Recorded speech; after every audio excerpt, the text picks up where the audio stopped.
And we are live here to chat about tonight's episode of Arrow, which was entitled Collision Course. Ooh, ominous. And we are back from hiatus. We were on hiatus for like 3 weeks. It was forever. The whole Olympics happened.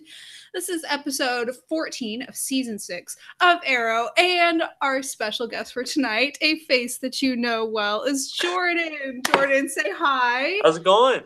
Jordan, what did you do over hiatus? Oh man, well, there was still let's see, Legends of Tomorrow was still running, and so I Yes. watched that, and I know Black Lightning was only off for 1 week, so I was watching some of the other DC shows over the hiatus, I guess. Yeah, how about you? Yeah, I mean, same here, especially Black Lightning. I'm really happy Black Lightning didn't go on hiatus because I don't think I could have taken that show stopping. But Yeah. having all of pretty much most of the other DC shows that I watch stop was kind of different. So I just got really into the Olympics there for a while. It was a wild change over here. But we Cool. are back and we have quite an episode to discuss. And I'm really happy that you're here. See, I told you that there was a reason I was having you on tonight, but there's actually two reasons. So Okay. the first reason I'm having you on tonight is because I wanted you to be able to talk about a fun little thing that you and I are doing this weekend that we'll get to at the very end of this live show. But the Indeed. second reason I wanted to have you on is let me tell you something. And I think those in the chat might be with me on this one.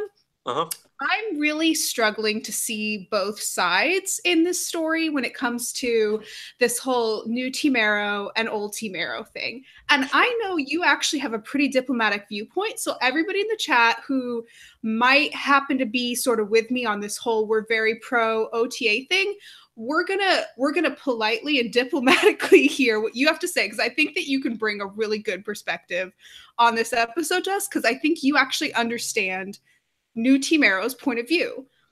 I will just give you a little warning. I think that they did cross a line this episode, Okay. actually. So yeah, I'm sort of I was always sort of like in the middle, but I was leaning a little bit more towards OTA actually. But this Right. episode, I think I shifted a little bit more to your perspective, to be honest. After Okay. the outsiders, as I'm calling them, because they did name drop them as outsiders in a couple episodes ago. So that's what I'm going with now. The outsiders, I felt they crossed the line at one point in this episode, so I guess we'll get into that. So we might be all OTA over here, which I'm not complaining. Looking at the chat, I think a lot of you guys are in the same place. Stormy says hi. Carrie says what's good. Hi. And Stormy says she's done with NTA. Carrie says with heroes like that, who needs villains? I mean, those are some good points there.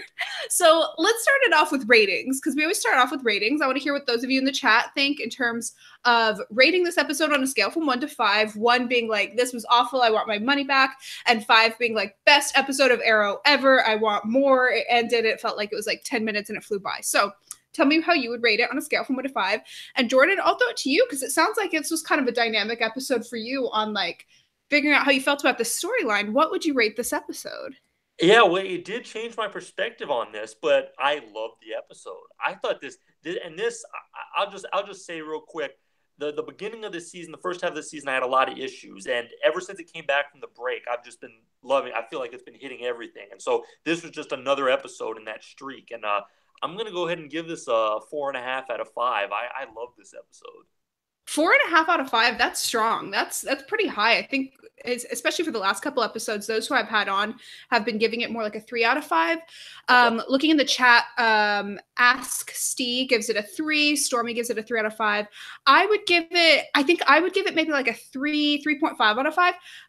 It may actually go a little bit higher than that once I sit and process it. Because again, if those of you watching later, this is actually recorded live, like right after the show. No notes. These are like real live reactions.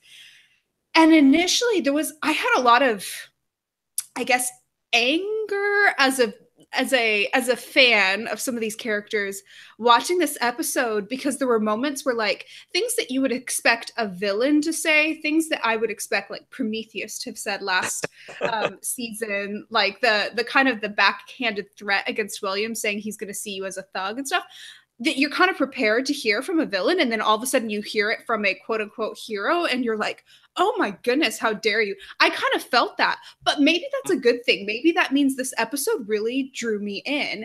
And you gave a phrase that I also saw used on Twitter a lot. Also, even like from the official Arrow account, they were saying there's kind of no going back from some of this. I was really pleased that there's no going back. I was ready for them to kill Renee. I'm ready for the team to be broken up. I'm fine with Curtis saying that they're done forever. Like, by all means, we can split this right now. So I guess I got kind of emotionally invested, and so there was a little bit of like in those first 5 minutes after the episode, I was a bit angry at some of the characters, but now that I'm like thinking about it for a second, maybe that's a good thing. Looking in the chat, Carrie also gives it a 3, says the Quentin storyline is the worst. Yeah, if anything lowers the rating, it really is the Quentin storyline. Quentin Black Siren, that's so. You see, that was actually I'm digging that. I'm digging that. So that was actually a highlight of this episode for me. I'm really I've been gotten really invested in it, and I like Quentin when he was trying to inspire her. It's really touching for me to see that, and like it's not necessarily that I agree with him, but it's that I understand from an emotional standpoint. I can understand why this is so difficult for him and why he wants to see the best in Laurel, I guess. Yeah. You were always like the good-hearted hero idealist. See, this is why you can understand these storylines where I'm like, please kill them all. Okay, so tell me more about that. Let's get into our pros. You said that was the highlight of the episode for you. It was a highlight for sure. Or a highlight. That storyline did kind of come to a peak. What did you think? Did it go where you expected? Where do you think that's going to go? Why is that? You kind of touched on why that's the highlight, but what were some of the moments or the scenes that you liked in that? Yeah. Well, when Quentin was in the cabin for her with her, and he was telling her, he was giving her that sort of inspirational speech, telling her, "You can go whenever you want, but I have faith that you're going to be a better person," and all that. I found that really, really touching and moving. But it did not, to answer your question, it did not go where I thought it was going to go. When they had that sort of final confrontation towards the end of the episode, we had, I think Quentin was there, I think Black Canary was there, and I think Black Siren was there. I was not I thought somebody was going to die in that scene. I really did. I thought somebody was, yeah. Right. I didn't know who it was, but I thought somebody was getting off in that scene, and then they didn't, and so that was very shocking to me. And just jumping ahead a little bit because it relates to this, I'm very curious to hear your thoughts because I was trying to formulate a theory. I tweeted something about this at the end of the episode, the last scene with Black Siren. I was trying to formulate a theory about that, and then I was talking about. Then the promo came on for next episode, and then I got so invested in figuring out what was going on with Roy that I couldn't even formulate my theory. So I'm very curious to hear your thoughts on what was going on with Black Siren at the end there. Okay, my theory, and I don't know if this is just going with the popular opinion or whether that's kind of the beauty of talking about this right now. I also have not had a chance to sort of gauge popular opinion on this. So people in the chat jump in and tell me. I thought she's just taking Laurel's identity. Like she's got no resources left. She can't scream. She doesn't have any of the people that she either had been caring about or had manipulated, regardless of how you look at it. And so now she's just like, hey, I've got this face. I'm going to take Laurel Lance's identity, you know, in the plot in the grand scheme of plot holes, like I can't see how that could possibly get her anywhere. Laurel Lance's death came with a body. This isn't something that's going to be like hard to figure out that this isn't actually her. And even if people didn't believe in metahumans or didn't know she was a metahuman, they would just assume that this is a good lookalike who maybe got some plastic surgery and is trying to steal her identity. And well, we're seeing something similar on The Flash with DeVoe right now. Yeah, absolutely. And with DeVoe and the whole like, you know, he reappeared, but people are still questioning if that's real over there on in Central City. I feel like the same sort of thing would happen here, which this is a complete side tangent opinion, but that's why I think metas fit better on The Flash anyways, and why they're kind of odd here on Arrow, but like that ship sailed 3 seasons ago, so we're here with it. Jumping in. Oh, go ahead. Were you saying something? Oh, I was just saying I agree with that metas fit better on The Flash. Arrow's the grounded show, so I agree with that. Yeah. Arrow was always like my meta free zone when it's totally not now, but they did have that moment where they like shot out Black Canary's thing during this. It was like no special advantages. And I was like, okay, I dig that. Just jumping in the chat to pull some of your guys' opinions. Amanda says, messing with Diggle was a hard limit for me. And he went to the hospital and they were hostile to him. Absurd. Strongly agree. Stormy says, I don't see Oliver ever threatening Zoe. So that further proves that Renee is a scumbag, not a hero. Yeah, Oliver actually saved Zoe multiple times. Amanda says there's no redemption. Carrie says, what? Oh, sorry. That scene was where that was whoever mentioned that was where I felt that the outsiders crossed the line was with Diggle, where they messed with Diggle's arm. Yeah, when they hacked his chip, knowing it would hurt him. And for me, and I mean, I kind of have like mixed opinions and a few layered theories with this on what they were ever planning / not planning to do with the Diggle and Dinah friendship that's neither here Oh nor yeah, there. right. Yeah, yeah. But with that, when it was like they all kind of turned to her and they were like, are we okay with doing this? It's gonna hurt him. And she's like, absolutely okay with hurting him. And I was like, yikes, sis. Like he has gone to bat for her so many times. Like he has been, and the only time is like when they knew that there was a mole and they kind of suspected her and kind of like tracked her movements and figured out she was meeting with a villain that they didn't know about, which like she was meeting with a villain they didn't know about. That was true. Mhm. That was the only time that they've ever like double crossed her. And it's like, if you think being tracked when you're meeting with a villain that's been trying to kill this team to be like, you consider that to be double crossing, and you don't consider it to be double crossing to like possibly permanently injure your only last remaining friend in this city, like Renee's tried to sell out the team. That would have included Dinah. Curtis has gone against her multiple times. He was right, but he has gone against her. Like Diggle was her last like kind of remaining friend, really. From a story perspective, that's what I would think. And the fact that she kind of crossed him too, that was just really hard to see. You said that was a hard limit for you too. Yeah, yeah, it was. Are you starting to think Martin might be right about that? That they're not going anywhere with that? I don't think they're going anywhere.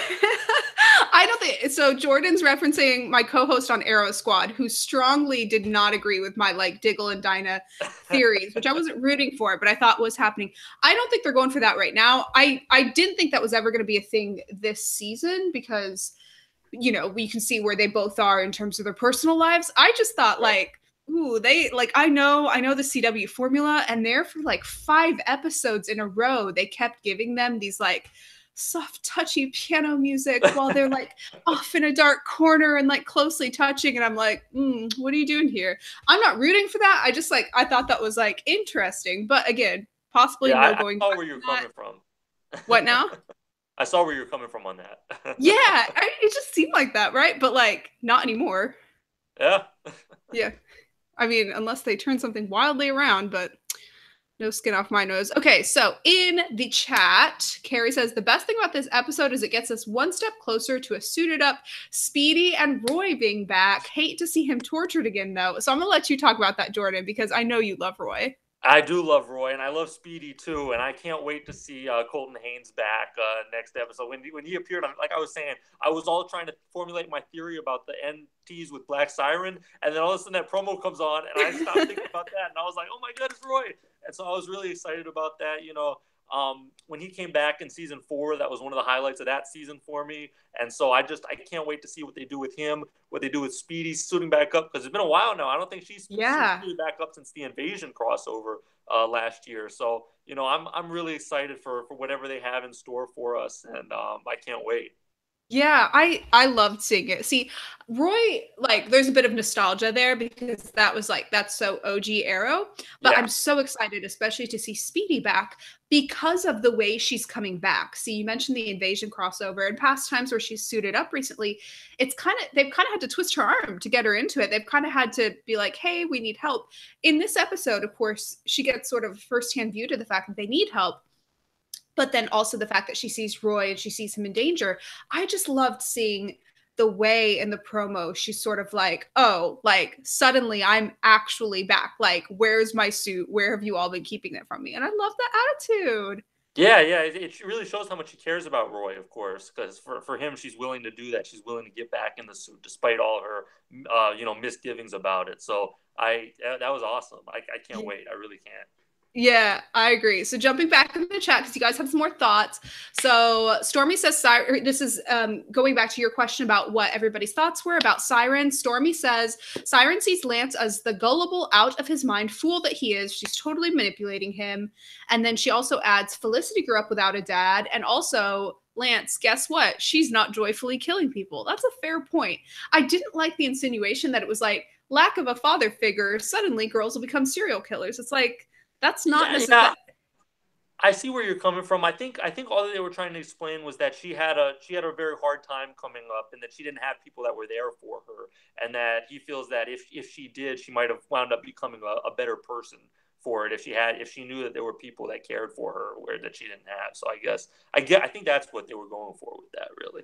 Yeah, I think Quentin just wanted to believe that he could make a difference, that like his absence was the thing that caused Siren to turn into what she is. And that really doesn't take it doesn't take into account her agency, and it's a very like male centric perspective to think that the presence or absence of a guy in somebody's life is going to turn them into this. And unfortunately, we kind of saw that vibe going on with Black Canary as well, with Dinah Drake kind of, breaking all of her morals and everything she had pretty much learned in the first, few arcs that we saw for her in order to avenge a non-civilian death that, like, no offense, she kind of caused. So that was kind of hard to see because I just want for these female characters, for their storylines to not just revolve around guys, or for their motivations to not just be around guys. Sure. Looking in the chat, Lindsay says, "This is wild. I'm kind of clueless, but I'm surprised all of this is still going on around Siren." So Lindsay was a guest a couple episodes ago, bringing in a bit of an outsider's perspective, and she had some thoughts on the whole Siren storyline as well. But at the time that we were discussing that, I remember we kind of had expected that to end soon. So it is wild to see sort of this going on, and then we see at the end of the episode, Siren's storyline is still not over, and it's just not over. I don't. Yeah, it's you said never over. It's interesting, I guess, to see how long this will go on, especially because there wasn't really much plot progression the last couple episodes. Stormy says, "I don't." Series regular this season, so I mean, I would imagine that she'll be. I mean, that doesn't mean that much. I mean, obviously we know Thea is a series regular, and she's got a different situation going on. But given that Katie Cassidy is a series regular this season, I kind of am expecting this to play out over. I mean, to keep going for the rest. Yeah. Of the I imagine with the number of episodes she's allotted for, it's in their interest to sort of pace it this way, I suppose. I don't know. I guess I suppose if she was going to be because somebody we didn't see in this episode, which good riddance because I don't care about him, is the actual big bad of this season, supposedly. Yeah, Ricardo, we got some Richard Dragon. feelings about that. Talk to me about that one. I was disappointed. As soon as they rolled the opening credits and I noticed Kirk Acevedo's name wasn't there, I got kind of bummed because I was so hyped at the end of last episode with the big reveal of him, and I wanted to see more of him. Because personally, I've heard, because I listen to your podcast, of course, and I heard you talk. You kind of been disappointed with him, but for me, all through the beginning of this season, I was wanting to see more of him. Right? I was I'm loving what he's doing in the role, what little we're seeing, but I want to see more. Yeah. And it's now then I understood. Oh, they were saving him up. So I can't wait to see what they do with him in the second half of the season. I'm kind of with you, honestly. Like you said, when he was first introduced, I was like, this guy's so boring. The acting's painful. The storyline is blah. This didn't feel like an opponent for Diggle at all. And then, we have the big reveal, and it's oh, maybe that was the intention all along, just like how my co-host had pointed out on that absolutely correctly.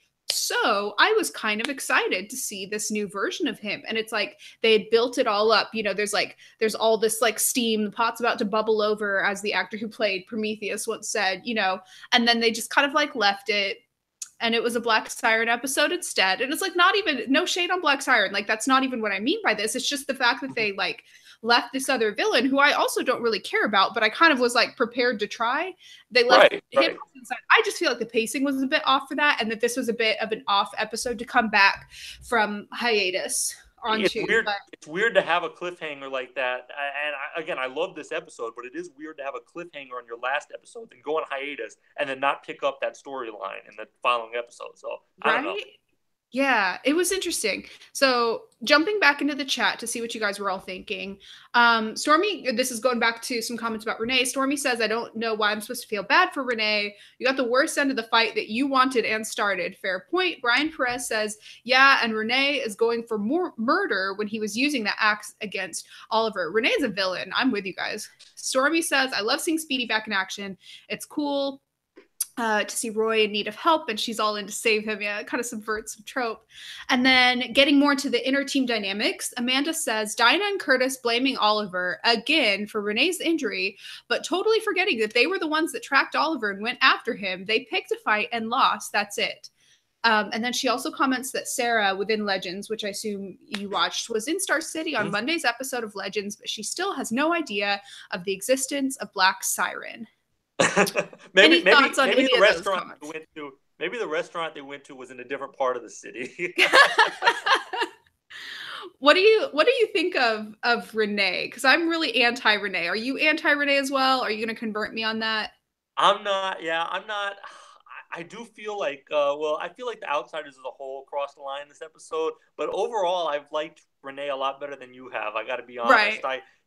He was a character back in season 5 that it took me a while to take a liking to. It was the episode Spectre of the Gun where they showed us his backstory and Yeah. sort of his dynamic with Quentin as that Yeah. developed. That was sort of what endeared him to me. And so I actually really like Renee, but at the same time, I'm like, I don't know if there's, I really don't, I have so much trouble seeing there being any coming back from some of the stuff that the outsiders did. All 3 of them that they did this episode. Yeah. I'm like, I don't know how they're going to come back from this, if at all, if they are. Again, they're all 3 of them are series regulars this season, and I know, I mean, that's sort of an out of show thing, but I'm just thinking Right. about that and thinking where they're going to take this storyline because, like, I'm expecting to see more of them, but now they don't want anything to do with OTA, and it's like I have no idea where they're going with this. But I do like Renee, even though I do think he's crossed some lines. So Yeah, I at this point it's not even so much a matter of disliking Renee. I just kind of see him as a villain at this point. I see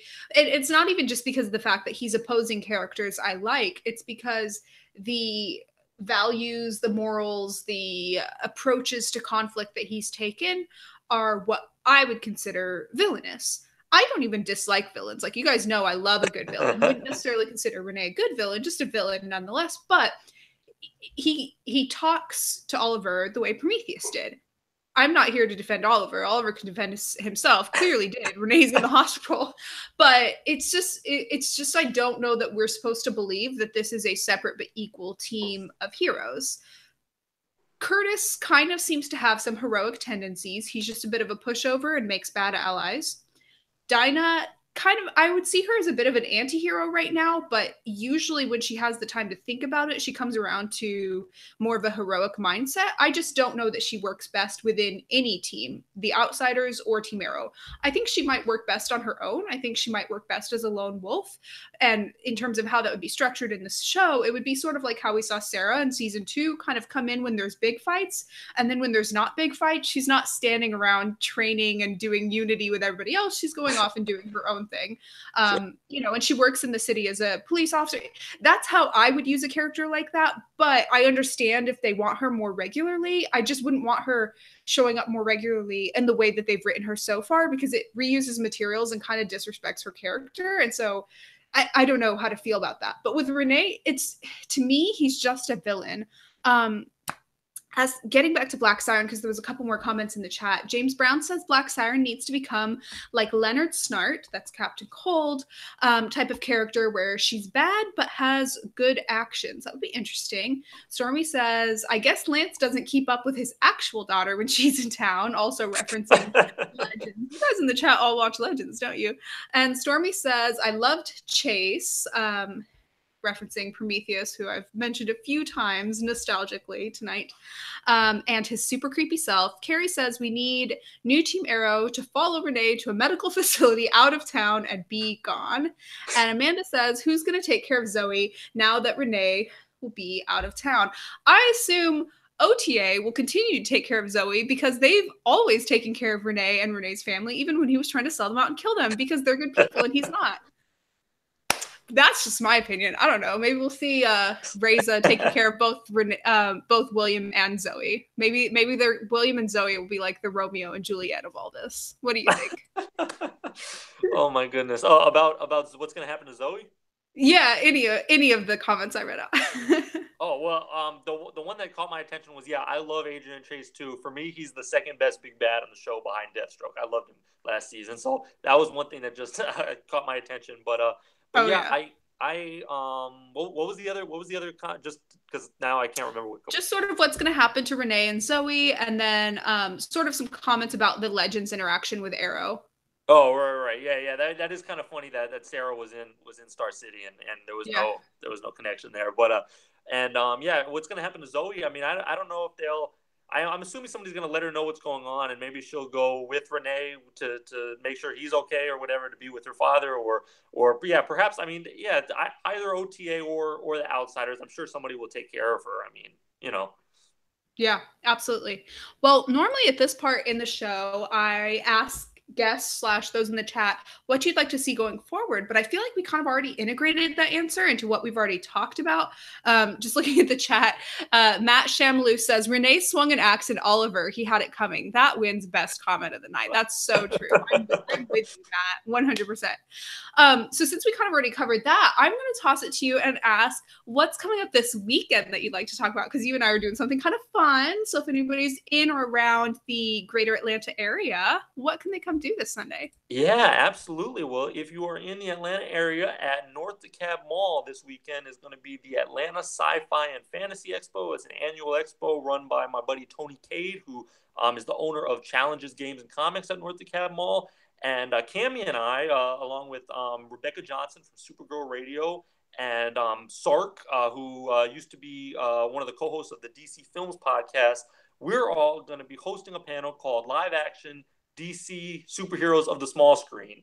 And we're going to be talking about Arrow. We're going to be talking about all the live action DC TV shows, basically. And so yeah, it's going to be a lot of fun. So if you're in the area, come on out. We'd love to interact and have you at the panel. And looking forward to it.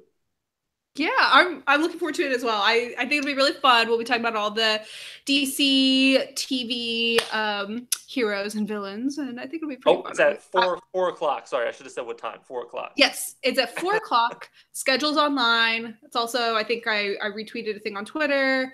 DM me if you need more information. Jumping back in the chat just for final last comments here. Matt says, do you think Zoe and William will be the reason the team get back together? That's possible. Or the team might not get back together. Ooh. Stormy says, I want to see Felicity cut Curtis out of her company. I would not mind that. Carrie says, of course, Renee swung an axe. He straight up looked like Jason out there in the woods stalking teenagers. Oh, I have a rival for best comment for tonight. Oh. Amanda says, I want Sarah to show up and slap some sense into her dad. Yes. And James Brown says, at the end of the episode, Katie Cassidy looked like her Ruby supernatural self. She played a demon on Supernatural. Am I right, Jordan? I never watched Supernatural. So okay. I'll just assume my memory serves correctly. And with that, I will bid you all farewell. I will see you next weekend. Or next week, same time, same place, or this weekend if you happen to be in Atlanta and want to come say hi. And Jordan, if they're not going to be there this weekend, but they do want to talk to you or find your social media, where can they find you? Oh, absolutely. You can find me on Twitter and on Instagram at BatFanJordanV. Yes, and I have that information in the description down below as well, if you're watching live or later. I think it's in there both times. Thank you guys so much for coming. Thank you for chatting with me. Stormy says, bye, Cammie, great show. Z says, Black Siren is one of the only good parts left on Arrow. You've got a fellow Black Siren lover there, Jordan. I'll take it. Thank you guys so much for coming, and I will talk to you next week. Bye-bye.